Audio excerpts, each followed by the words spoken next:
हरि ओम नमस्ते सहस्रमूर्तये सहस्रपादाक्षिशिरोरुबाहवे सहस्रनाम्ने पुरुषाय शाश्वते सहस्रकोटियुगधारिणे नमः। नमः कमलनाभाय नमस्ते जलसायिने नमस्ते केशवानन्त वासुदेव नमस्ते वासनाद वासुदेवस्य वासितं भुवनात्रयं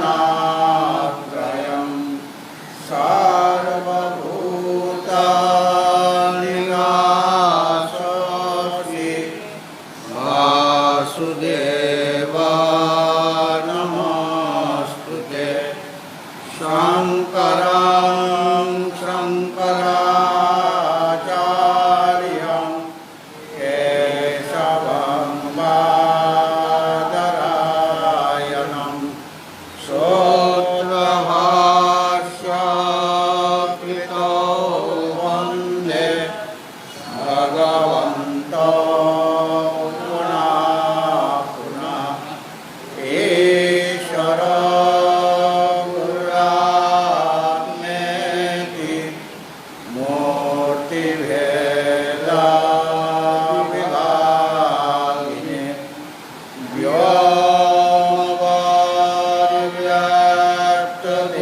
व्योमवद्व्याप्तदेहाय दक्षिणामूर्तये नमः। ॐ शान्ति शान्ति शान्तिः। ॐ नमो नारायणाय। ॐ सर्वमङ्गलमाङ्गल्ये शिवे सर्वार्थसाधिके शरण्ये त्र्यम्बके गौरी नारायणे नमोस्तुते। ॐ सदाशिवसमारम्भं शङ्कराचार्यमध्यमाम् अस्मदाचार्यपर्यन्तं वन्दे गुरुपरम्परां वन्दे गुरुपरम्परां।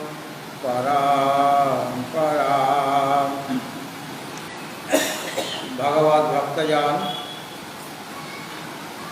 चातुर्मास्य व्रतोत्सव उपलक्षे जे 2 मासव्यापी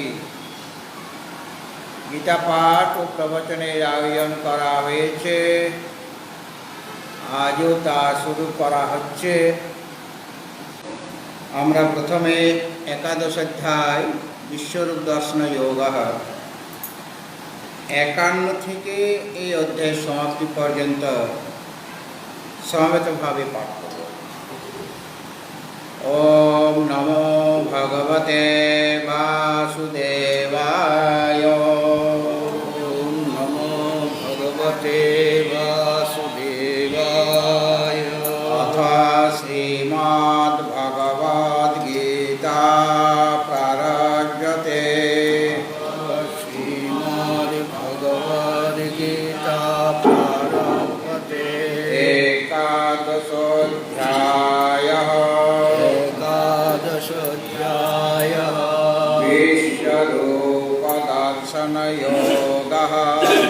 विश्वरूपदर्शनयोगः। अर्जुन उवाच। दृष्ट्वेदं मानुषं रूपं रूपम् तव सौम्यं जनार्दन इदानीमस्मि संवृत्तः सचेतः प्रकृतिं गतः श्रीभगवानुवाच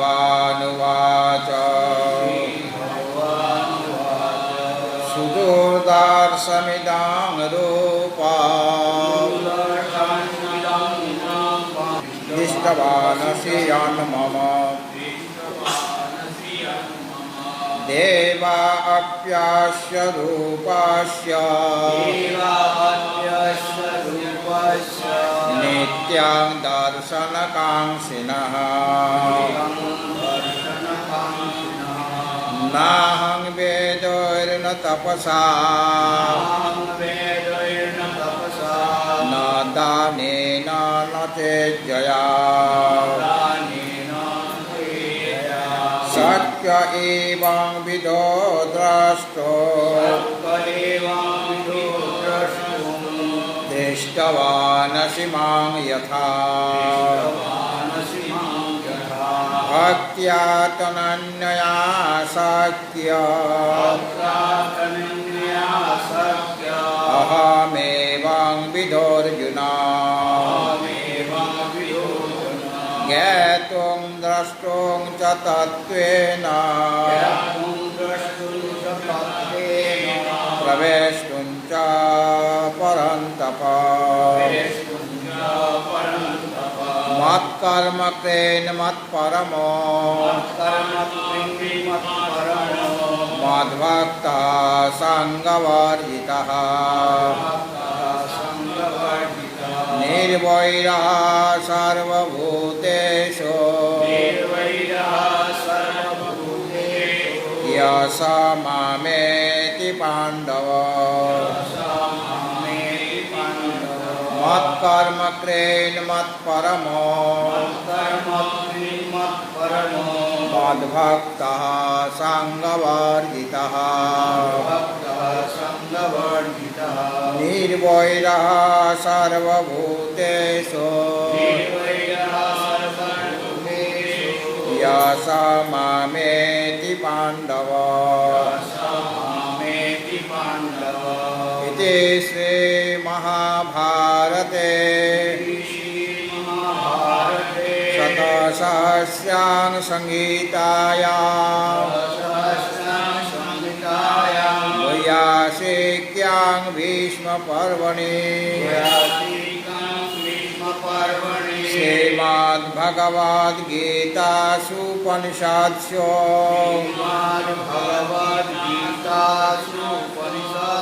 ब्रह्मविद्यायां योगशास्त्रे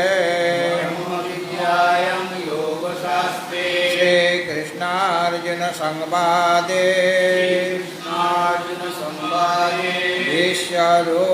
विश्वरूपदर्शनयोगो नाम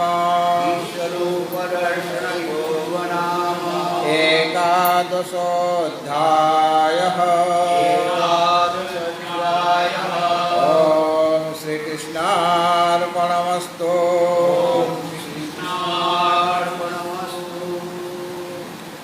আমাদের আলোচ্য বিষয় নবম অধ্যায় রাজবিদ্যা রাজগুহ্য যোগ। প্রথম থেকে একটু আবৃত্তি করে নেব, পুরো লাইনটা একসাথে বলব। শ্রী ভগবানুবাচ ইদং তু তে গুহ্যতমং প্রবক্ষ্যাম্যনসূয়বে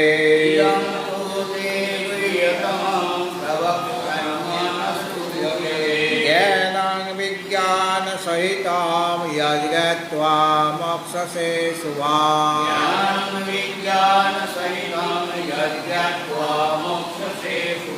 রাজবিদ্যা রাজগুহ্যং পবিত্রমিদমোত্তমम्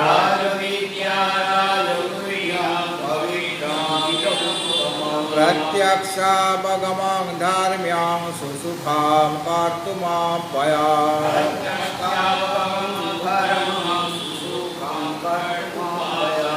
अश्रद्धाना पुरुषा धर्मस्यास्य परन्तप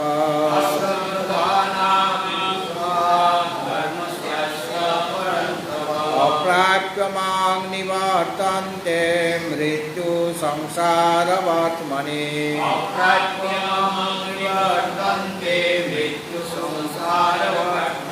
मया ततमिदं सर्वं जगदव्यक्तमूर्तिना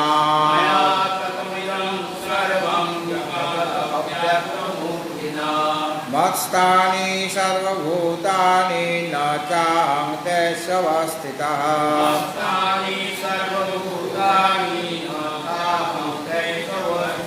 न च मत्स्थानि भूतानि पश्य मे योगमैश्वरम्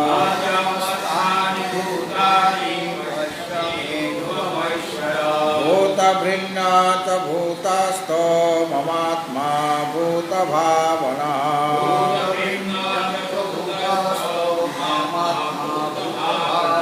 यथाकाशस्थितो नित्यं वायु सर्वत्र गोमः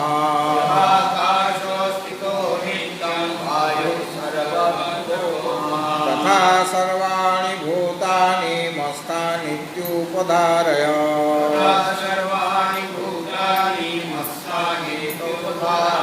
सर्वभूतानि कौन्तेय प्रकृतिं यान्ति मामिकाम्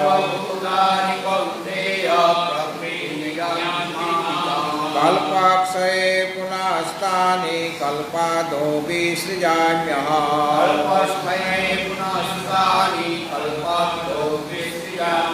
प्रकृतिं स्वामवष्टभ्य विसृजामि पुनः पुनः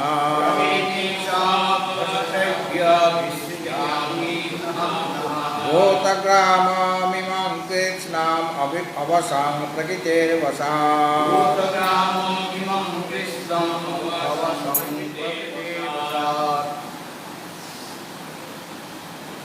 আমি নিজ অবিদ্যারূপ যে প্রকৃতি তাকে অবষ্টভ্য মানে তাকে বশীভূত করে প্রকৃতিতে বসা যারা প্রকৃতির বশে রয়েছে স্বভাবের অধীনে রয়েছে এমন ইমং কৃষ্ণম এই সম্পূর্ণ ভূতগ্রামম এই সম্পূর্ণ ভূতসমূহকে যারা অবশ হয়ে আছে মানে জন্ম মৃত্যুর চক্রের অধীনে যারা এমন যে জীবগণ তাদেরকে পুনঃ পুনঃ বিসৃজামি বারবার তাদের বিবিধ রূপে সৃজন করে।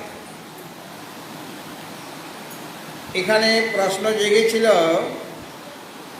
সৃজন করাটা তো একটা কর্ম, একটা ক্রিয়া, এই ক্রিয়াটা কিভাবে পরমেশ্বরের পক্ষে সম্ভব, কি প্রয়োজনের জন্য তিনি এই ভূতগ্রামকে ভূতসমূহকে সৃষ্টি করছেন, আবার একবার নয় বারবার সৃজন করছেন। এই যে শঙ্কা দেখা দিয়েছিল যে কি প্রয়োজন সিদ্ধির জন্য, কি প্রয়োজনে পরমেশ্বরের জগৎ সৃষ্টি করেন, কারণ তার তো কোনো প্রয়োজন নাই, তিনি আপ্তকাম, তিনি পূর্ণকাম, তিনি আবার নিষ্ক্রিয় বলেন, কোনো ক্রিয়া তার মধ্যে প্রকৃতপক্ষে নেই, তিনি শুদ্ধ চৈতন্য স্বরূপ। এমন যে পরমাত্মা তার পক্ষে সৃষ্টি করা এই ভূতগণকে সৃষ্টি করা কিভাবে সম্ভব? এর উত্তরে ভগবান বলছেন যে দেখো, আমার এমনি পারমার্থিক স্বরূপ হলো আমি শুদ্ধ চৈতন্য স্বরূপ, আমি নিত্য শুদ্ধ বুদ্ধ মুক্ত স্বভাব। এই শুদ্ধ চৈতন্য রূপে এটা তার তুরীয় অবস্থা। তুরীয় অবস্থা মানে চতুর্থ অবস্থা। এই তুরীয় অবস্থাতে আমি হচ্ছি নিষ্ক্রিয়, কোনো ক্রিয়া নেই পরমেশ্বরের মধ্যে, কোনো প্রকার ক্রিয়া নেই, তিনি অক্রিয়। তিনি কোন অবস্থাতে? শুদ্ধ চৈতন্য স্বরূপ অবস্থাতে, যেটা তার তুরীয় অবস্থা, সেই অবস্থাতে তার মধ্যে কোনো প্রকার ক্রিয়া নেই, কোনো প্রকার প্রয়োজনও নেই। কিন্তু তিনি বলছেন যে আমার দেখো চারটে পাদ, পাদ মানে অংশ, ভাগ। কীরকম? একটা হলো জাগ্রত, অভিমানী, বৈশ্বানর, তারই ভাগ, চারটা ভাগ। একটা হলো জাগ্রত, অভিমানী, বৈশ্বানর। দ্বিতীয় পাদ হলো, পাদ মানে কোয়ার্টার, ঘড়ির চারটে কোয়ার্টার, 15 মিনিট অন্তর অন্তর এক একটা কোয়ার্টার, সোয়া দুটা, তারপরে আড়াইটা, তারপরে পৌনে তিনটা, তারপরে তিনটা, এইভাবে আমরা বিভাগ করে নিই চারটে। তো সেরকমভাবে তারও চারটে পাদ। একটা হলো, প্রথম পাদ হলো জাগ্রত, অভিমানী, বৈশ্বানর। দ্বিতীয় পাদ হলো স্বপ্ন, অভিমানী, তৈজস। মানে একটা হলো বৈশ্বানর, জাগ্রত, অভিমানী, বৈশ্বানর। আর স্বপ্ন অভিমানী হলো তৈজস। আর তিন নম্বর পাদ হলো সুষুপ্ত অভিমানী, প্রাজ্ঞ। কি বললাম? সুষুপ্ত অভিমানী, প্রাজ্ঞ। তাহলে একটা হলো বৈশ্বানর, একটা তৈজস, একটা প্রাজ্ঞ। এই যে প্রাজ্ঞ, যাকে সমষ্টি রূপে ঈশ্বর বলা হয়েছে, এই প্রাজ্ঞকে সমষ্টি রূপে ঈশ্বর বা অন্তর্যামী, বা যিনি সৃষ্টি, স্থিতি, প্রলয়ের কর্তা হলেন এই ঈশ্বর, যাকে আমরা প্রাজ্ঞ বলছি।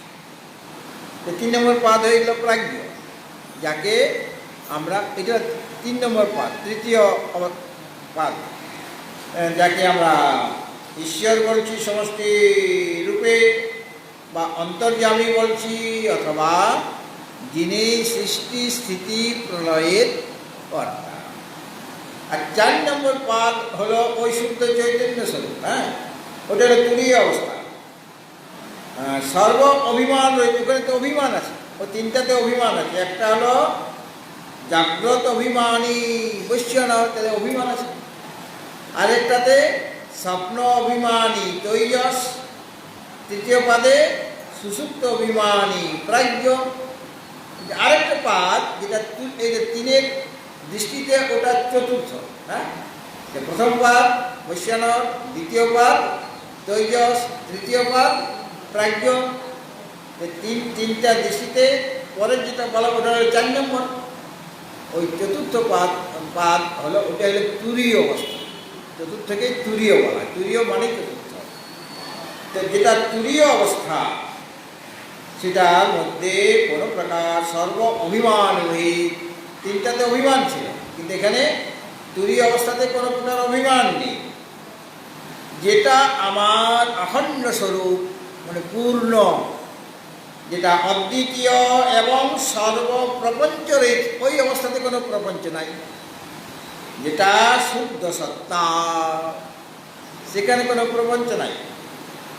তিনি হচ্ছেন পূর্ণ, তিনি অখণ্ড, অদ্বয় এবং সর্বপ্রপঞ্চ রহিত, যে শুদ্ধ সত্তা, চৈতন্য সত্তা, তারই একমাত্র সত্তা আছে।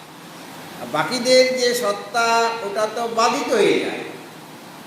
3 রকমের সত্তার কথা পূর্বে বলেছিলাম। একটা হলো পারমার্থিক সত্তা, যেটা কোনো অবস্থাতেই বাধিত হয় না, সর্বদাই তার সত্তা আছে। দ্বিতীয় সত্তা বলা হয়েছিল ব্যবহারিক সত্তা, জ্ঞান অবস্থায় ওই সত্তা বাধিত হয়ে যায়।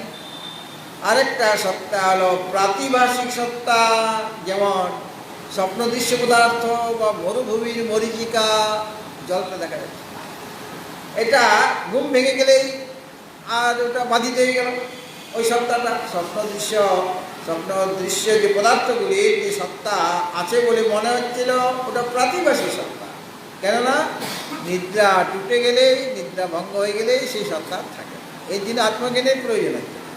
বা মরুভূমির মরীচিকার সামনে গেলাম, দেখলাম জল নাই, তখন সেটা, সেই সত্তাটা বাধিত হয়ে গেল না। মরীচিকায় জল নাই, জলের সত্তা যেটা দেখা যাচ্ছিল, ওটা তার ব্যবহারিক সত্তা। যখন কাছে গেলাম, জল নেই, মানে প্রাথমিক সত্তাটা বাধিত হয়ে গেল। কিন্তু পারমার্থিক যে সত্তা, ওটা কোনো কালেই বাধিত হবে না। তো তার যে সত্তা, তুরীয় অবস্থায় তার যে সত্তা, সেটা হলো শুদ্ধ সত্তা, পারমার্থিক সত্তা। যখন আমি মায়াযুক্ত হই, তো ওখানে তো মানে কোনো অভিমান নেই ওই তুরীয় অবস্থাতে। কিন্তু যখন আমি মায়াযুক্ত হয়ে যাই, অর্থাৎ আমার যে অনির্বচনীয় যে কল্পনা শক্তি রয়েছে, অনির্বচনীয় স্বভাবসিদ্ধ একটা কল্পনা শক্তি রয়েছে, তাকেই বলা হচ্ছে মায়া। হ্যাঁ, আমাদের যেমন আমাদেরও কল্পনা শক্তি আছে, তখন আমরা জাগ্রত অবস্থাতে কল্পনা করতে পারি, নানা রকম চিন্তন করি কি কল্পনা করে নানা রকম মনে মনে সৃষ্টি করে দিচ্ছি। যেমনভাবে কোনো একজন শিল্পী সে একটা কোনো কিছু বানাবে, তো তৈরি করার পূর্বে সে মনে মনে ঠিক করে নিচ্ছে আমি এইরকমভাবে বানাবো, তার মনের মধ্যে সেটা তৈরি হয়ে গেছে।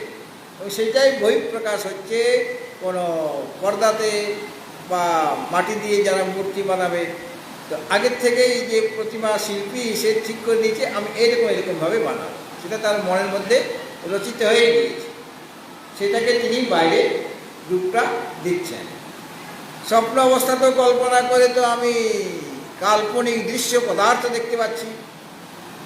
আর সুষুপ্তি অবস্থায় মন যেহেতু থাকে না, মনটাও লীন হয়ে যায়, সেখানে কোনো কল্পনা নেই। হ্যাঁ, আর কল্পনা নেই বলে সেখানে কোনো বস্তুও নেই, কোনো বিষয় নেই, শব্দ স্পর্শ রূপ রসগন্ধ কিছুই নেই। তো আমি যখন মায়াযুক্ত হয়ে যাই, এই যে শুদ্ধ চৈতন্য মায়াযুক্ত যখন হয়ে যায়, অর্থাৎ যখন আমার অনির্বচনীয় স্বভাবসিদ্ধ যে কল্পনা শক্তি মানে মায়া শক্তি, তাকে যখন আমি স্বীকার করে নিই, স্বীকার করে নিলে তখনই সৃষ্টির কার্যটা আরম্ভ হবে। মানে সৃষ্টিতে কোথা থেকে হবে? ওই মায়া থেকে হবে। পরমাত্মা থেকে কোনো কিছু সৃষ্টি হবে না, সৃষ্টি হবে না, স্থিতিও নাই, লয়ও নাই। কিন্তু ওই যে মায়া শক্তি, সেই মায়া শক্তিকে যখন আমি স্বীকার করে নিলাম, তখন এই সৃষ্টির কার্য শুরু হয়ে যায়, সৃষ্টি হবে, স্থিতি হবে, লয় হবে। এবং ওই যে আগে বলা হয়েছিল যে সুষুপ্ত অভিমানী প্রাজ্ঞ, মানে যাকে ঈশ্বর বা অন্তর্যামী বলা হয়েছে, এবং স্বপ্ন অভিমানী যে তৈজস, যাকে জীব বলা হয়েছে, এবং জাগ্রত অভিমানী বৈশ্বায়ন অর্থাৎ জগৎ, ঈশ্বর, জীব আর জগৎ, এই তিনটা জিনিস তখন আমার স্বরূপে ওই তিনটা জিনিস বিবর্তিত হচ্ছে। যেমন সর্পটা সত্যি সত্যি রজ্জুর থেকে উৎপন্ন হয়ে যায়, যেমন দুধ থেকে দই হয়, হয়তো তো দুধটা তো দইয়ে পরিণত হয়ে গেছে, দইটা তো আবার দুধ হবে। বা মাটি থেকে ঘট হয়েছে, যেটুকু মাটির খণ্ড নিয়েছিলাম পুরো মাটিটাই ঘট হয়ে গেছে, মানে ঘটের আকার প্রাপ্ত হয়েছে, তাই তো? ঠিক সেইরকমভাবে কি রজ্জুটা সর্পে পরিণত হয়ে যায়, যেমন হয়ে দুধটা দই হয়ে যায়। যদি তাই হতো তাহলে পরে আর সর্পটা রজ্জু হতে পারত না, মানে রজ্জুতে লীন হতে পারত না, পারত কি? যে সত্যিকারের ওটা সর্প হয়ে যেত। এই যে সর্পটা, ওটা রজ্জুর বিবর্ত, বেদান্তের ভাষায় রজ্জুর বিবর্ত হলো সর্প। আর বিবর্ত বলে, আর সর্পট হলো, এই রজ্জুটা হলো সর্পের বিবর্ত কারণ, উপাদান কারণ নয়। ওই রজ্জু থেকে ওটা তৈরি হয়ে যাচ্ছে না, সাপ তৈরি হয়ে যাচ্ছে না, যে মাটি থেকে ঘটটা হয়ে যাচ্ছে, মাটিটা হলো উপাদান কারণ, কার প্রতি? ঘটের প্রতি। সেরকম সর্পের প্রতি রজ্জুটা উপাদান কারণ নয়, তাহলে কী কারণ?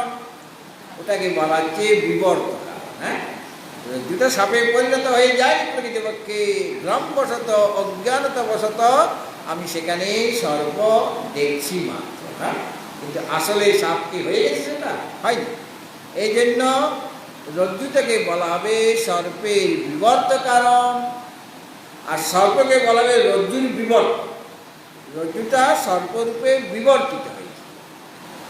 ঠিক সেরকমভাবে এই যে ঈশ্বর, যাকে প্রাজ্ঞ বলা হয়, জীব এবং জগৎ, তিনটা জিনিস রয়েছে, ঈশ্বর, জীব এবং জগৎ। এটাই তো আমরা দেখছি, ভগবান আছেন, ঈশ্বর আছেন, আর কে আছেন? জীব আছেন, জগৎ আছে। এই তিনটা জিনিস ওই রকমভাবে শুদ্ধ চৈতন্যকে আশ্রয় করে শুদ্ধ চৈতন্য থেকে বিবর্তিত হয়েছে। সত্যি সত্যি ঈশ্বর, জীব বা জগৎ হয়ে যাচ্ছে না, কিন্তু আমাদের কাছে প্রতীত হচ্ছে। হ্যাঁ, সত্যি সত্যি এটা হয়ে যায়নি, কিন্তু যেমন রজ্জু থেকে সত্যি সত্যি সর্প উৎপন্ন হয়ে যায়নি, ওটা বিবর্তিত হয়েছে। রজ্জুটা হলো সর্পের কি কারণ বললাম? বিবর্ত কারণ, উপাদান কারণ বা নিমিত্ত কারণ নয়। কি কারণ বল জোরে? বিবর্ত কারণ। সেরকমভাবে ঈশ্বর, জগৎ, ঈশ্বর, জীব এবং জগৎ, ওই যে প্রথম তিনটা পাঠ, একটা হলো বৈশ্যানর, একটা হলো তৈয়স, আর একটা প্রাজ্ঞ। ঈশ্বর, জীব আর জগৎ, এই তিনজনও ওইরকমভাবে শুদ্ধ চৈতন্যের থেকে বিবর্তিত হয়েছে, শুদ্ধ চৈতন্যের বিবর্তিত। এদের কারণ হচ্ছে, এই তিনজনের কারণ হলো পরমাত্মা, কিন্তু কি কারণ? বিবর্ত কারণ। রজ্জুর মতোই বিবর্ত কারণ, মানে সত্যি সত্যি এটা তৈরি হয়ে যায়নি, মায়াবশত মনে হচ্ছে, অবিদ্যাবশত আমাদের কাছে মনে হচ্ছে। তাহলে এই যে ঈশ্বর, জীব এবং জগৎ, মানে ওই প্রশ্নের উত্তর দেওয়ার জন্য এটা বলা আছে। প্রশ্ন ছিল যে ঈশ্বর মানে পরমেশ্বর, তিনি কি প্রয়োজনের জন্য এই জগৎ সৃষ্টি করেন? তার তো কোনো প্রয়োজন হচ্ছে না। বলে মুক্তির জন্য। আরে মুক্তির জন্য, সংসার তো বন্ধনের কারণ, মুক্তির তো কারণ নয়। আর তুমি পূর্ণ কাম, তোমার তো কোনো কামনা বাসনা নেই যে সেই কামনা বাসনা পূর্ণ করার জন্য তুমি এই সৃষ্টিরূপ কর্ম করবে। তার উত্তরে দেওয়ার জন্য এই জিনিসটা আমাদের জানা প্রয়োজন। তাহলে এই যে তার চারটে পাদ হইল, একটা হলো শুদ্ধ চৈতন্য, আরেকজন হলেন ঈশ্বর বিবর্তিত হচ্ছে, আরেকজন হচ্ছেন জীব, আরেকজন জগৎ। তাহলে শুদ্ধ চৈতন্য মানে পরমাত্মা, ঈশ্বর, জীব এবং জগৎ, তারই চারটে পাদ। কারণ তিনি ছাড়া তো ওই বাকি তিনটা তো দেখা যাবে না, কারণ বিবর্তিত হবে না, মানে অধিষ্ঠান রূপে তাকে থাকতে হবে। এই জন্য তার চারটে পাদ বলা হয়। এই জন্য শ্রুতি বলেছেন, মই জীবত্তম ঈশত্তম কল্পিতং বস্তুত নহি। এই যে জীবত্ব, ঈশ্বরত্ব ইত্যাদি, এইগুলি আমার মধ্যে কল্পিত, সত্যিকারে ওটা হয়ে যায়নি। হ্যাঁ, যেমন সর্পটা রজ্জুতে কল্পিত, সর্পটা রজ্জুতে রজ্জু আছে বলেই আমি সর্পের কল্পনা করছি, মানে আমার ভ্রম হয়ে গেছে। সেরকমভাবে উপনিষদ বলছেন যে মই জীবত্তম ঈশত্তম কল্পিতং বস্তুত নহি। অর্থাৎ আমার মধ্যে মানে মানে ওই যে এইগুলি, অর্থাৎ আমার মধ্যে মানে পরব্রহ্মে যে জীবত্ব কল্পিত, ঈশ্বরত্ব কল্পিত, বস্তুত পক্ষে ওগুলির কোনো পারমার্থিক সত্তা নাই। একটা ব্যবহারিক সত্তা আছে, পারমার্থিক সত্তা একমাত্র শুদ্ধ চৈতন্য। এই জন্য বলেন মই জীবত্তম, আমার মধ্যে যে জীবত্ব বা ঈশিত্তম বা ঈশ্বরত্ব, এগুলি কল্পিত, বস্তুত নয়। বস্তুত পক্ষে, প্রকৃতপক্ষে আমার মধ্যে জীবত্বও নাই, ঈশ্বরত্বও নাই, জীবত্বও নাই। অতএব মানে তারই একমাত্র পারমার্থিক সত্তা আছে, আর ওদের সত্তাগুলি তারই সত্তার দ্বারা সত্তাবান হয়েছে। মানে তার সত্তা আছে বলে ঈশ্বরের সত্তা আছে, জীবের সত্তা আছে, জগতের সত্তা আছে।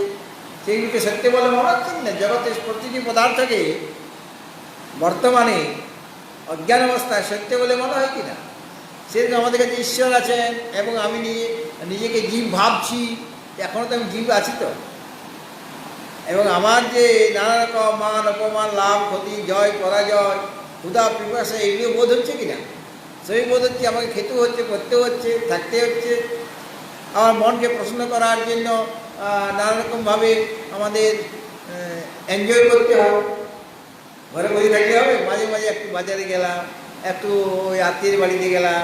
এখন যেতে পারছেন না, কারণ আপনি আত্মীয় বাড়িতে গেলেও আত্মীয় দরজার সামনে এসে বলবে যে আমার তো একটু কাজ আছে, কাজে অন্য দিন আছে, মানে ঢুকতে দেবে না ঘরে, আপনার ঘরে ঢুকতে দেবে না, আপনার বিদায় করে দেবে ঘর থেকে। এই দুয়ারে দাঁড়িয়ে সে আপনার সাথে দুটো কথা বলে আপনাকে বিদায় করে দিল, কারণ দরজাতে এইভাবে ধরে থাকবে যেন পট করে ঢুকি না যায়। ঘরে ঢুকতে পারবেন, ঘরে ছেলে পেলে আছে, এখন দাঁড়িয়ে রইল আপনাকে, আপনি সামনে দাঁড়িয়েছেন, মানে আপনি কী করে ঢুকবেন? ঘরে ঢুকতেই পারবেন, দরজা ধরে দাঁড়িয়ে আছেন, আর দুটা কথা বলে আপনাকে বিদায় করে দিলেন। আর আপনিও বুঝে গেলেন যে ঘরে ঢুকতে দেবে না, ও যখন আসবে তখন আমি এরকম দরজাতে দাঁড়িয়ে থাকি যাতে ঢুকতে না পারে, লকডাউনের বাজার। হ্যাঁ, কাজে কখন কীভাবে ভাইরাস এসে যাবে কোনো ঠিক নেই। অতএব এই যে পারমার্থিক সত্তা কার আছে? একমাত্র যেটা তুরীয় অবস্থা, চতুর্থ অবস্থা, যিনি শুদ্ধ চৈতন্য, তারই পারমার্থিক সত্তা আছে। বাকিদের মানে ঈশ্বর, জীব এবং জগতের কোনো পারমার্থিক সত্তা নেই, তাদের ব্যবহারিক সত্তা আছে, কিন্তু পারমার্থিক সত্তা নেই। তার সত্তাতে তারা সত্যবান। অতএব আমি যে পরব্রহ্ম, আমি যে পরমাত্মা, সে আমি যখন মায়াকে আশ্রয় করি, এই যিনি বললেন প্রকৃতিং স্বাম অবষ্টভ্য, 8 নম্বর শ্লোকে বলা হয়েছে না, প্রকৃতিং স্বাম অবষ্টভ্য। অবষ্টভ্য মানে বশীকৃত্য, নিজের প্রকৃতিকে বশীভূত করে। সুতরাং যখন আমি কি করি, আমি যে পরমাত্মা যখন মায়াকে অবলম্বন করি, মানে প্রকৃতিকে, ওর নামই প্রকৃতি বা মায়া বা অজ্ঞান বা অবিদ্যা ইত্যাদি নানা রকম নাম আছে, তো মায়াকে অবলম্বন করে ঈশ্বরভাবে বিবর্তিত হচ্ছে। হ্যাঁ, ও মায়া মানে অজ্ঞান, ওটা প্রকৃতি। ও মায়াকে যখন অবলম্বন করলাম তখন আমি ঈশ্বররূপে বিবর্তিত হয়ে গেছি। রজ্জুটা সর্পে যেমন বিবর্তিত হয়ে যায়, প্রকৃতিপক্ষে সর্প হয়ে যাচ্ছে না, সেরকম ওই যে শুদ্ধ চৈতন্য পরমাত্মা, যিনি অখণ্ড অদ্বিতীয় নির্বিকার নিষ্ক্রিয়, তিনি যখন মায়াকে আশ্রয় করেন তখন ঈশ্বর রূপে তিনি বিবর্তিত হয়ে যাচ্ছেন। তাহলে ঈশ্বর, ওই যে ওটা হলো তৃতীয় পাদ। হ্যাঁ, চতুর্থ পাদ ছিল তার অখণ্ড অদ্বয় অবস্থা, শুদ্ধ চৈতন্য অবস্থা। তৃতীয় পাদে ছিল কি? ঈশ্বর। হ্যাঁ, সুতরাং ঈশ্বররূপে আমি বিবর্তিত হচ্ছি, আর তখনই সৃষ্টি ক্রিয়া শুরু হয়ে যাচ্ছে, কারণ ওই ঈশ্বর তিনি জগতের সৃষ্টি স্থিতি লয় করবেন এখন, ওরে তার উপর দায়িত্ব দেওয়া। কারণ আমি প্রথমে বিবর্তিত হচ্ছি। কীভাবে বিবর্তিত হচ্ছি? ওই আমার যে কল্পনা শক্তি আছে, মায়া শক্তি মানে প্রকৃতি, সেই প্রকৃতিকে অবশ্যই তাকে বশীভূত করছে আর কি। হ্যাঁ, তাকে আশ্রয় যখন করছে, তার দ্বারা আমি পরমাত্মা ঈশ্বর রূপে বিবর্তিত হচ্ছি। তাহলে তৃতীয় পাদে এসে গেল। চতুর্থ পাদে ছিল শুদ্ধ চৈতন্য, সেখান থেকে নিচে নামলেন, এখন তার নিচে হলো ঈশ্বর ভাব। তাহলে ঈশ্বর রূপে তিনি বিবর্তিত হয়ে গেলেন। তারপরে সৃষ্টি প্রক্রিয়াটা আরম্ভ হয়ে গেল, সৃষ্টি হবে। এখন ব্রহ্মে যে কল্পনারূপিণী যে বিচিত্র শক্তি রয়েছে, যেটা পরিণামিনী, পরিণামপ্রাপ্ত হয়, ওর মধ্যে মায়া শক্তি আছে। ব্রহ্মের যে কল্পনা শক্তি রয়েছে মানে মায়া শক্তি, যেটা বিচিত্র পরিণামিনী, নানা রকম ভাবে সেই পরিণাম প্রাপ্ত হতে পারে। হ্যাঁ, আর কি না অনির্বচনীয়া, তাকে সেই মায়াকে বাক্যের দ্বারা নির্বাচন করা যায় না। এটা এইরকম যে সৎ না অসৎ, বা এটা কীরকম, এটা ঠিকভাবে বলা যায় না। সৎ অসৎ ভাব অনির্বচনীয় বলা হয়েছে। সেই যে অনির্বচনীয় যে অবিদ্যা স্বরূপ যে কল্পনা শক্তি, যেটা অঘটন ঘটন প্রতিয়সী, যেটা ঘটেনি সেটাকে ঘটিয়ে দেবে, যেটা কোনোদিন ঘটেনি সেই ঘটনা ঘটিয়ে দেওয়ার মতো ক্ষমতা তার আছে। কার? ওই মায়া। মায়ার দ্বারাই তো এই মিথ্যা জগৎকে সত্য বলে মনে হচ্ছে কিনা? জগৎটা মিথ্যা, কিন্তু সেই মিথ্যা জগৎকে সত্য বলে মনে হচ্ছে। একটা গুরুদেব উদাহরণ দিতেন যে দেবর্ষি নারদ, তার ওই না দেবর্ষি নারদ কথা বলা যায়, আর সুদামা আর শ্রীকৃষ্ণের কথাটা বলছি। দেবর্ষি নারদের প্রসঙ্গটা আছে এই বিষয়ে। সুদামা আর কৃষ্ণ দুই বন্ধু, একই মুনি শান্তিপুনি মুনির মানে শিক্ষাগুরু, তাদের কাছে শিক্ষা পেয়েছিলেন। সেই সময় ঘনিষ্ঠতা হয়েছিল সুদামা আর কৃষ্ণের মধ্যে। এখন তো সমাবর্তন হয়ে গেছে, পড়াশোনা হয়ে গেছে, সুদামা তার ঘরে ফিরে এসেছে, কৃষ্ণ তিনি তার বাড়িতে গিয়েছেন। এখন কৃষ্ণ তো হয়ে গেছেন দ্বারিকাধীশ, আর সুদামা গরিব ব্রাহ্মণ, আর দুজনের মধ্যে বন্ধুত্ব আছে। কৃষ্ণ ভগবান যার সাথে বন্ধুত্ব করবেন সেই বন্ধুত্বের বিচ্ছেদ হয়, আর সাধারণ লোকের বিচ্ছেদ হয়ে যায়। ফ্রেন্ডশিপটা সব সময় থাকে না, একটু আমার মনের মতো না হলে ব্লক করে দিলাম, আনফ্রেন্ড করে দিলাম, এরকম হয় কি না? এটা সাধারণ লোক এটা করবে, কিন্তু ভগবান এই কাজটা করতে পারেন না। শ্রীদাম সর্বভূতানাং জ্ঞাত্বা মাং শান্তি মৃচ্ছতি, সমস্ত প্রাণীর আমি একমাত্র শ্রী, এবং সকল প্রাণীর হৃদয়ে আমি বিরাজিত হয়ে আছি। ভগবান এত তার সক্ষতা যে সকল প্রাণী হৃদয়ের মধ্যে তিনি রয়েছেন। সুতরাং শ্রীকৃষ্ণ ভগবান তিনি তার বন্ধু সুদামার সাথে দেখা করতে গেছেন। সুদামা তো তার কুড়ে ঘর, তিনিও বিবাহ করেছেন, কিন্তু সুদামা তার সাথে দেখা যখন হলো খুব আনন্দ হয়েছে।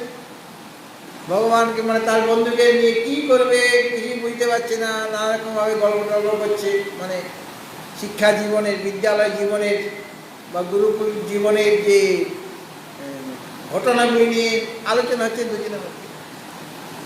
আর তারপরে এক সময় জিজ্ঞাসা করে বসলেন যে ভগবান এই মায়াটা কি, মায়ার স্বরূপটা কি, এটা একটু বলো না আমাকে। ঠিক আছে ঠিক আছে বলবো, এখন অনেকক্ষণ কথা বললাম তোমার সাথে, স্নান টান করে আসি, তারপরে খাওয়া দাওয়া করবো, তারপরে আবার তো গল্প হবে, আমি তো যাবো সে সন্ধ্যাবেলায়, তো এখান থেকে বিশ্রাম করবো। তো বৌদি আছে ভগবানের, বৌদি তারা স্নান করতে গেল। কৃষ্ণ ভগবান তো পীতাম্বর মানে পীতবস্ত্র ধারণ করেন, উনি তাড়াতাড়ি গিয়ে নদীতে নেমেছেন, ডুব দিয়েছেন আর উঠে গেছেন, কারণ তার খিদে পেয়েছে। আর সুদামা সে তো ভগবানের দিকে তাকাচ্ছে, বলে খুব আনন্দ, বলে তাড়াতাড়ি স্নান করো, আমার দেখো আমি পট করে স্নান ডুব দিয়েছি, 3টা ডুব দেওয়া হয়ে গেছে আমার, আর দেখো কাপড়ও পরা হয়ে গেছে আমার, তুমি তাড়াতাড়ি স্নান করো, তাড়াতাড়ি স্নান করো। তো সুদামাও ডুব দিলেন নদীতে, আর নদীতে ডুব দেওয়ার সাথে সাথে তিনি কি দেখছেন, মানে ভেসে যাচ্ছেন, মানে নদীর স্রোতটাকে ভাসিয়ে নিয়ে যাচ্ছে। আর ভাসাতে ভাসাতে একটা ঘাটে গিয়ে উঠেছে, আর সেই ঘাটে একজন রাজকুমারীও স্নান করছিল অন্য একটা ঘাটে একটু দূরে। তার সখী পরিবৃতা হয়ে, আর ভগবান ওই সুদামাকে দেখতে খুব সুন্দর করে দিয়েছে, এমনিতে খেতে পায় না, জরাজীর্ণ শরীর, ভগবান তাকে সুন্দর রূপ দিয়ে দিয়েছে। সুদামা চায়নি, সুদামা কিছুই বুঝতেই পারছে না, আর তার এত খেয়ালও নেই কী হচ্ছে না হচ্ছে, কীভাবে ঘাটে এলাম, এই ঘাটে সেটাও বুঝতে পারছে না। আর ওই যে রাজকুমারী, ওই সুদামাকে দেখতে যুবক, সুন্দর চেহারা হয়ে গেছে, তাকে দেখে খুব আসক্ত হয়ে পড়েছে। সখীদের বললেন যে জিজ্ঞাসা করো কোথা থেকে এসে কী ব্যাপার। আর সুদামা তার দিকে তাকিয়ে আছে, এত সুন্দর এই নারীতে কোনোদিন দেখিনি। আর এই সখীদের দ্বারা পরিচয় যখন হলো, তখন ওই বললেন যে আমাদের যে রাজকুমারী তোমাকে পছন্দ করেছে, তোমাকে বিবাহ করতে চায়, কিন্তু রাজামশাই আছেন, তার পারমিশন ছাড়াতে ঘটনা এই কাজটি তো হতে পারে না, কাজে চলুন না, আমাদের রাজপ্রাসাদে চলুন, থাকার ব্যবস্থা করা। তারপর নিয়ে গেল, রাজামশাইকে বলা হলো, রাজামশাই খুব খুশি, ছেলে দেখতে খুব সুন্দর, তিনি নিজেও বৃদ্ধ হয়েছেন, কাজে একজন ওর তো সন্তান ছিল না, মানে পুত্র সন্তান ছিল না, কাজে ভালো জামাই পাওয়া গেছে, কাজে একে রাজা করে দেবো, কেন আমাদের এই রাজত্ব চালাবার লোক নাই, মেয়েরা কীভাবে চালাবে, তো মেয়ের বর মানে আমার এই ছেলেই হয়ে গেল, তাকে রাজত্ব দিয়ে দেবো। খুব ধুমধাম সহকারে বিবাহ হয়ে গেল, তারপর তাকে রাজপদে অভিষিক্ত করা হলো। আর রাজা একসময় বুড়ো হয়ে তো মারা গেল, বৃদ্ধ হয়েছিল, আর এদেরও অনেক সন্তান সন্ততি হলো, ছেলে মেয়ে হলো। তারপরে ওই যে রাজকুমারী যে এখন রাজরানী হয়ে গেছে, আর শুধুমাত্র রাজা, ওটা মায়ার দেশে চলে গেছে, মায়ার দেশ, রাজ্যটা মায়া রাজ্য আছে। তারপরে ওর পত্নী যে এখন রানী হয়েছেন, তার শরীর খারাপ, আয়ুর্বেদিক চিকিৎসা, হোমিওপ্যাথিক চিকিৎসা, অ্যালোপ্যাথিক চিকিৎসা, ঝাড়ফুঁক, সব হাকিমি, সব চিকিৎসা করা হবে, কিছুতেই কিছু হয় না, দিন দিন শরীরটা তার খারাপ হয়ে যাচ্ছে। তারপরে ওই সাধু বাবাদের কাছে যাওয়া, যদি কিছু মন্ত্রতন্ত্র করে দেয়, জ্যোতিষীর কাছে যাওয়া, কোনো কিছুতে কোনো কাজ হচ্ছে, মানে ওরা সব ছুটে আসছে। রানীর অসুখ হয়েছে, যদি ভালো করতে পারি তো আমার তো আশ্রম একটা হয়ে যাবে, রাজার বিভাগ, রানীর বিভাগ, হ্যাঁ, সব সাধু বাবা ছুটে যাচ্ছে, কেউ কিছু করতে পারছে না। তারপরে একজন চিকিৎসক বললেন একে বাঁচানো যাবে, শেষ অবস্থায় এসে গেছে, আর কোনো উপায় নেই। তারপরে ধীরে ধীরে তার শরীর শান্ত হয়ে গেল। সুদামা পত্নীকে খুব ভালোবাসত, আর তখন সে কান্নাকাটি করছে, এত ভালোবাসত, এত প্রিয়তমা, কান্নাকাটি শুরু করে দিয়েছে। তো অন্য যারা ছিল বলে আপনি কান্নাকাটি করছেন কেন? বলে হ্যাঁ, আমার পত্নী প্রিয়তমা আমার চলে গেল, ছেলে মেয়েগুলিকে কে দেখবে, আর আমি ওকে ছাড়া থাকবো কেমন করে? বলে পত্নীর জন্য কান্নাকাটি করতে হবে না, নিজের জন্য কান্নাকাটি করো। বলে কেন? বলে এখানকার একটা নিয়ম আছে জানো তো? বলে কি নিয়ম? বলে তোমাদের মতো স্বামী মারা গেলে পত্নীকে মানে ওই একই চিতে তাকে দহন করতে হতো, হ্যাঁ, একই চিতে তাকে পুড়ে মরতে হতো, সতীদাহ প্রথা, হ্যাঁ, সতীদাহ প্রথা। বলে মহারাজ এটা তো মায়ার রাজ্যে জানেন? বলে তা তো জানি। বলে মায়ার রাজ্যের নিয়ম আলাদা, এখানে যদি পত্নী মারা যায় আগে, পতির আগে, তাহলে পতিদেবকে সমরণে যেতে হবে। এখানে পতিদাহ প্রথা আছে, সতীদাহ নয়, পতিদাহ প্রথা। তাই নাকি? বলে আমি তো এই রাজ্যের লোক না, ভয় পেয়েছি, আমি তো এই রাজ্যের লোক, আমি তো বাইরে থেকে এসেছি, আমার জন্য এই নিয়মটা লাগু হবে না। তাছাড়া তো আমি তো রাজা। বলে রাজাই হোন আর অন্য দেশ থেকে আসুন, এখানে তো আপনি বিয়ে করেছেন রে বাবা, এখানে তো আছেন, কাজে এখানকার নিয়মটা পালন করতে হবে, পতিদাহ প্রথা, আপনাকে সমরণে যেতে হবে। ভয় পেয়ে ওরা দেখলো যে এ তো পালিয়ে যেতে পারে, ছুটে পালিয়ে যেতে পারে, ধরাধরি করতে, কাজেই তাকে পত্নীর জন্য যে পালঙ্কে দিয়ে নিয়ে যাও, রানী তো পালঙ্কে দিয়ে নিয়ে যাও, সেখানে পতিদেবকে বেঁধে দিল, দড়ি দিল, যাতে পালিয়ে না যায়। আর হরে মায়া হরে মায়া, হরে কৃষ্ণ তো বলবে, মায়ার রাজ্যের লোক, তাদের কীর্তন আলাদা, সেই কীর্তন করতে করতে যাচ্ছে, আর সব লাঠি সোটা নিয়ে, কেননা এই রাজা কখন কীভাবে পালিয়ে যাবে লক্ষ্য রাখতে, কেননা সব মরণে যাবে তো। আর সতী দেওয়ার সময় ওই রকম দুষ্ট লোক থাকতো, আবার যাতে করে পালিয়ে না যায়, ওই সতী পালিয়ে না যায়। তা পতি যদি পালিয়ে যেতে চায়, তখন তাকে তো লাঠি মেরে করে আবার নিয়ে আসতে হবে, হ্যাঁ, ভয় পাওয়ার, ভয় ভয় দেওয়ার জন্য, ভয় দেখাবার জন্য। তো ও তো খুব চালাক লোক, ওই সুদামা, বলে মরিব মরিব অগ্নিতে পুড়িয়া নাহি মরিব, হ্যাঁ, বলে আগুনে পুড়ে আমি মরবো না, আমি জলে দেখবে মরবো, আমাকে তো মারিবেই এরা, কিন্তু আগুনে পুড়লে অনেক কষ্ট দিই বাবা, এই ধীরে ধীরে সব পুড়ে যাবে তো, তার চেয়ে বরং জলে ডুব দিয়ে নাকে মুখে জল ঢুকে যাবে, পেট ফুলে যাবে, আর মরে যাবো পটকে, ওই রকমই ভালো, ওটা ব্যবস্থা করেছি। তারপর যখন নামানো হলো, বলে দেখো আমি তো এখন রেডি, এখানকার প্রথা, পুরী দেওয়ার প্রথা, আমি তো রাজা, আমাকে তো নিয়মটা অবশ্যই মানতে হবে। তো এক কাজ করো, আমার একটা ইচ্ছা আছে যে আমি প্রথমে স্নান করবো নদীতে, এখানে নদীর ঘাটেতে আনা হয়েছে, নদীতে স্নান করবো, শুদ্ধ হবো, নতুন কাপড় পরবো, তারপরে সেই যে বুঝে ওই পত্নীর যে চিতা সাজানো হয়েছে ওখানে নিজে গিয়ে আমি উঠব।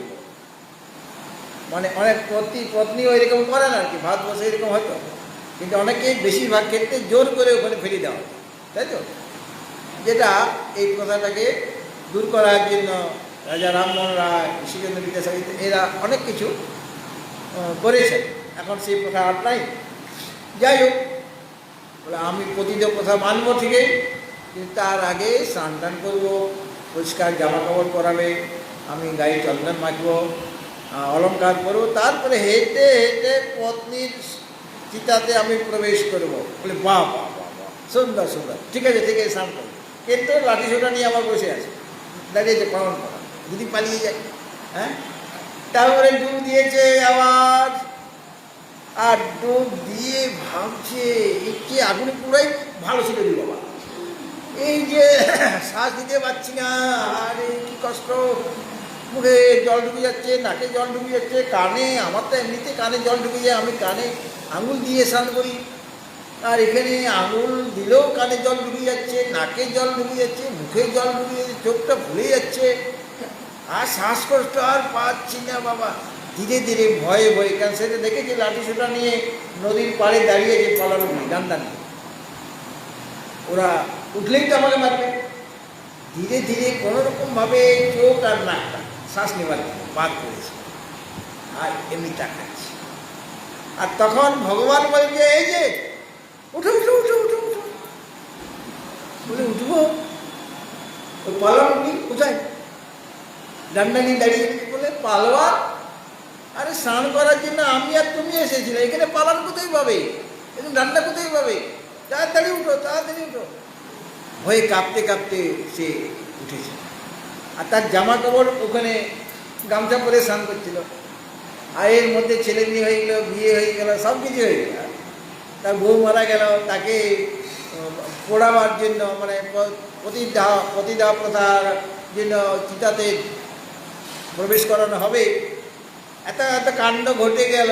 আর ভগবান তাড়াতাড়ি উঠো, জানো না আমার খিদে পেয়েছে, বৌদিকে বলেছি তাড়াতাড়ি রান্না করো, এতক্ষণে বলে রান্না হয়ে গেছে, আমার যা খিদে না। বলে ওরা নাই তো নাই তো, বলে আমি একা আছি। বলে কি দেখলাম, বলে ওই যে তুমি জিজ্ঞেস করছো মায়া, এটা মায়া। তুমি তো জলে ডুব দিয়েছো নদীর ঘাটে, 1 মিনিটও হয়নি, হাফ মিনিট হয়েছে, 1 মিনিটও হয়নি, তার মধ্যে তুমি যা যা দেখলে ওটাই মায়া।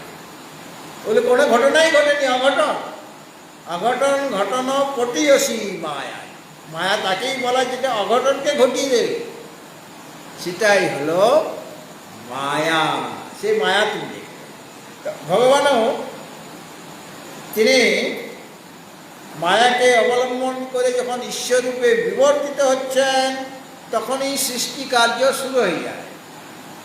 আর ব্রহ্মে যে ওই যে মায়া শক্তি রয়েছে, মায়া শক্তি যেটা বিচিত্র পরিণাম প্রাপ্ত হয়ে যায় এবং যেটা অনির্বচনীয়, এমন যে অবিদ্যা স্বরূপ অঘটন ঘটন পটিয়সী যে শক্তি, মায়া শক্তি স্বভাবরূপে বিদ্যমান আছে, এটা আমার মধ্যে বিদ্যমান আছে।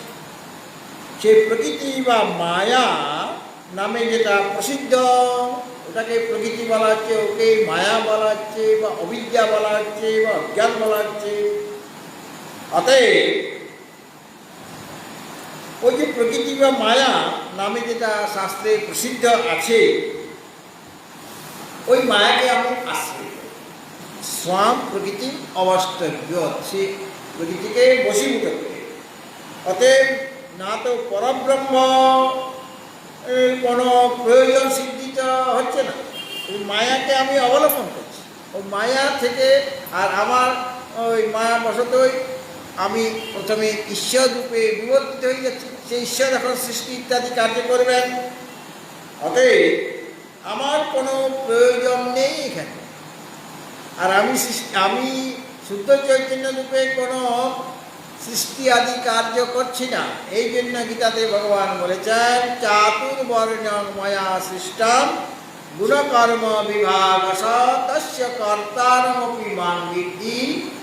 তারপরে বলে অকর্তারম, আমি এক দৃষ্টিতে কর্তা, আরেক দৃষ্টিতে আমি অকর্তা। অর্থাৎ আমার দ্বারা কোনো ক্রিয়া হচ্ছে না, আমি সৃষ্টি আদি কোনো কাজ করছি না। কারণ ওই চারটে মনে সমস্ত জীব জগৎকে আমি সৃষ্টি করছি, আমিই কর্তা। আর পরে বলছেন পারমার্থ দৃষ্টি নিয়ে যে আমি হচ্ছি অকর্তা, কাজে কোনো প্রয়োজন সিদ্ধির জন্য আমি সৃজন ইত্যাদি কর্ম করি না। না তো কোনো ক্রীড়া করার জন্য আমি যে কর্ম করছি তাও নয়, না তো মুক্তির জন্য আমি কর্ম করছি, কেন আমি তো সর্বদাই মুক্ত হয়ে গেছি। আর এইভাবে মুক্তির জন্য সৃষ্টি রচনা করছি না, সৃষ্টি তো ব্রহ্মের স্বভাবের দ্বারা, মানে মায়া বা কল্পনা শক্তির দ্বারাই হয়ে থাকে, মানে প্রকৃতি থেকে সব কিছু সৃষ্টি হয়। হ্যাঁ, কিন্তু পরমেশ্বর তিনি সুন্দর চৈতন্য রূপে তার নিজের স্বরূপে তুরীয় পাদে চতুর্থ অবস্থাতে একই রকমভাবে রয়েছে। মায়ার দ্বারা এখন জগৎ সৃষ্টি হয়। ঈশ্বর, জীব, মানে জীব আর জগৎ সমস্ত কিছু তার থেকে বিবর্তিত হবে এবং ওই যে পরিণামিনী, বহু বিচিত্র পরিণামিনী যে মায়া, সেই মায়া থেকে সব কিছু সৃজন কর্ম হয়ে থাকে। এই জন্য জগৎকে বলা হচ্ছে মাই বা কাল। ভগবত ভক্তজন এই বিষয়ে আর কিছু আলোচনা রয়েছে। এখন একটি ভজন পরিবেশিত হবে। ভজন পরিবেশন করছেন সুমনামা। সুমনামা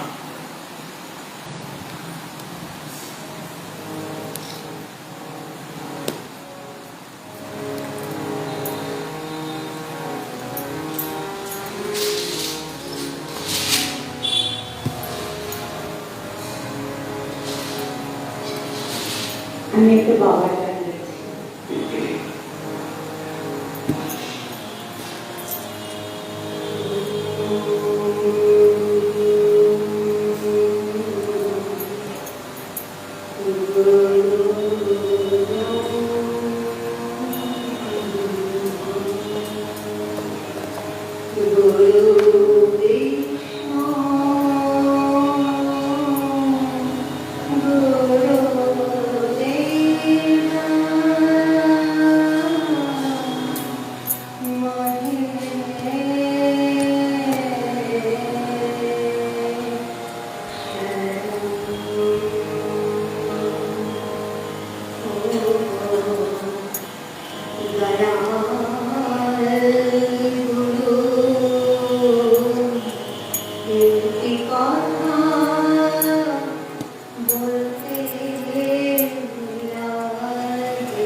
सर्वे